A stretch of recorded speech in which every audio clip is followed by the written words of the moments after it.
जय श्री राम दोस्तों, KPL explore में आपका स्वागत है। आज की इस वीडियो में हम बात करेंगे उत्तराखंड राज्य में होने वाले चारधाम यात्रा की। हर साल की तरह इस साल भी हमारी यात्रा की शुरुआत पहले दिन होने वाली है। अगर आप भी चारधाम यात्रा करने का प्लान कर रहे हैं तो आज हम आपको इस यात्रा को करने का सबसे सरल और सही तरीका बताने वाले हैं। जैसे कि यह यात्रा कहाँ पे शुरू करनी है, कौन सा धाम पहले करना है, यात्रा के लिए रजिस्ट्रेशन आपको कैसे करना होगा, इस पूरी यात्रा के दौरान आपको कहाँ रुकना होगा, रहने व खाने की व्यवस्था कैसे करनी होगी और हम हेलीकॉप्टर बुकिंग और कुल खर्चे की भी बात करेंगे। तो दोस्तों, इन सभी बातों की जानकारी के लिए इस वीडियो में हमारे साथ बने रहें, क्योंकि मैं आपको दावे के साथ बोल सकता हूं कि इस वीडियो को देखने के बाद आपको कोई और वीडियो देखने की जरूरत नहीं पड़ेगी, क्योंकि इस वीडियो में हम सारी चीजें कवर करने वाले हैं। तो इस वीडियो को एंड तक जरूर देखना। हमारी ये वीडियो अच्छी लगे तो प्लीज चैनल को सब्सक्राइब और वीडियो को लाइक करना ना भूले। तो चलिए दोस्तों, गंगा माँ और भोले बाबा का नाम लेकर शुरू करते हैं आज की अपनी ये वीडियो। दोस्तों, चारधाम यात्रा की शुरुआत हरिद्वार से ही हो जाती है। यमुनोत्री, गंगोत्री, केदारनाथ, बद्रीनाथ होते हुए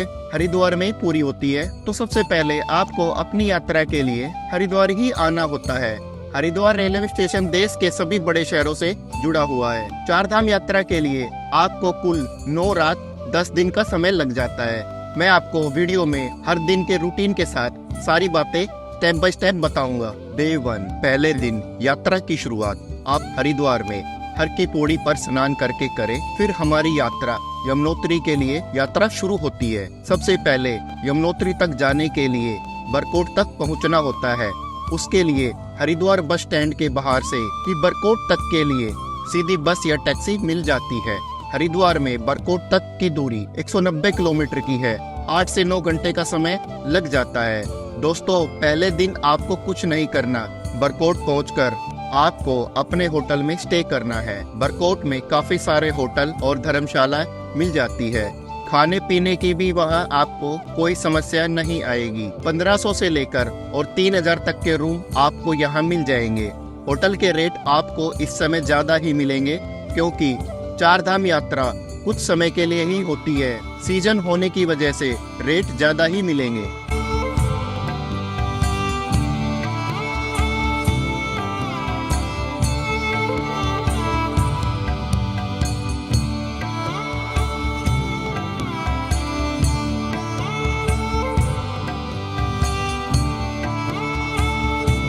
अगले दिन यानी कि डे 2 पर बरकोट से जानकी चट्टी तक जाना होता है। जानकी चट्टी से हमारी यमुनोत्री धाम के लिए यात्रा की शुरुआत होती है। बरकोट से जानकी चट्टी की दूरी 40 किलोमीटर है, जो कि 1 से 1.5 घंटे में आप आराम से पूरी कर लेंगे। जानकी चट्टी तक आप प्राइवेट टैक्सी या बस के माध्यम से आसानी से पहुंचा जा सकता है। और फिर शुरू होती है हमारी माँ यमुनोत्री के लिए 6 किलोमीटर की पैदल यात्रा। 6 किलोमीटर की ये यात्रा तय करने के लिए हमें 3 से 4 घंटे का समय लगता है। आप चाहे तो घोड़े या खच्चर का भी इस्तेमाल कर सकते हैं। वहाँ पहुंचकर आप यमुना माँ के दर्शन कीजिए। यमुनोत्री वही स्थान है जहाँ से यमुना नदी निकल रही है। दर्शन के बाद हमें वापस जानकी चट्टी ट्रैक करके आना होता है।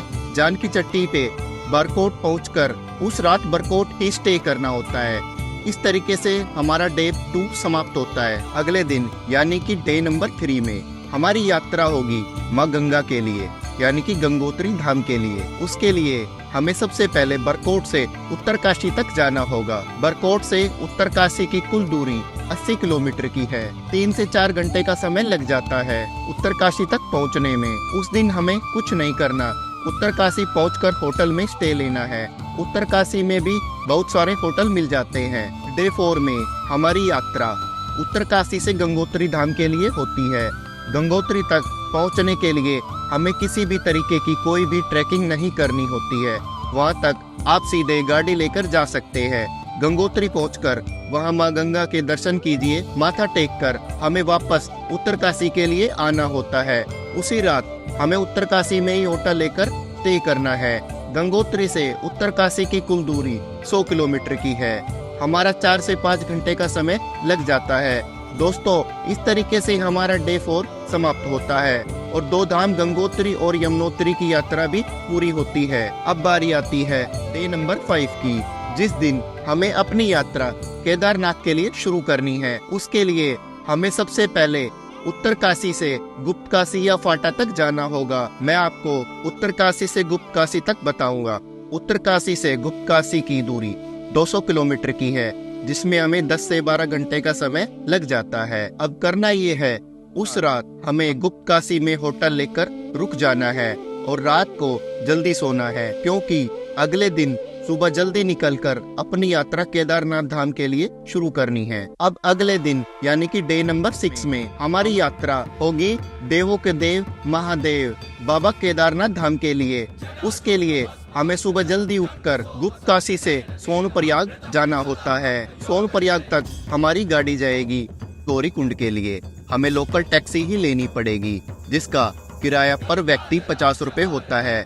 दोस्तों, गौरीकुंड वही जगह है जहाँ से केदारनाथ धाम के लिए पैदल ट्रैक शुरू होता है। गौरीकुंड से हमारी 22 किलोमीटर की पैदल यात्रा शुरू होती है। केदारनाथ धाम के लिए यह चढ़ाई सबसे कठिन चढ़ाई होती है। आप चाहे तो घोड़े, खच्चर, डोली या हेलीकॉप्टर का इस्तेमाल भी कर सकते हैं और केदारनाथ धाम तक पहुंच सकते हैं। वीडियो के एंड में मैं आपको हेलीकॉप्टर बुकिंग प्रोसेस के बारे में भी बताऊंगा।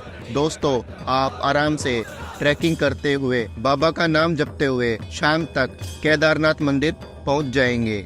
उस रात दर्शन करके आप उस रात केदारनाथ में ही रुकिए। इस कठिन चढ़ाई की थकान के बाद दर्शन करके नीचे आना पॉसिबल नहीं है। केदारनाथ में भी आपको काफी सारे होटल, धर्मशाला या टेंट मिल जाते हैं। होटल वहाँ पे आपको 2500 से 3000 में मिल जाएगा।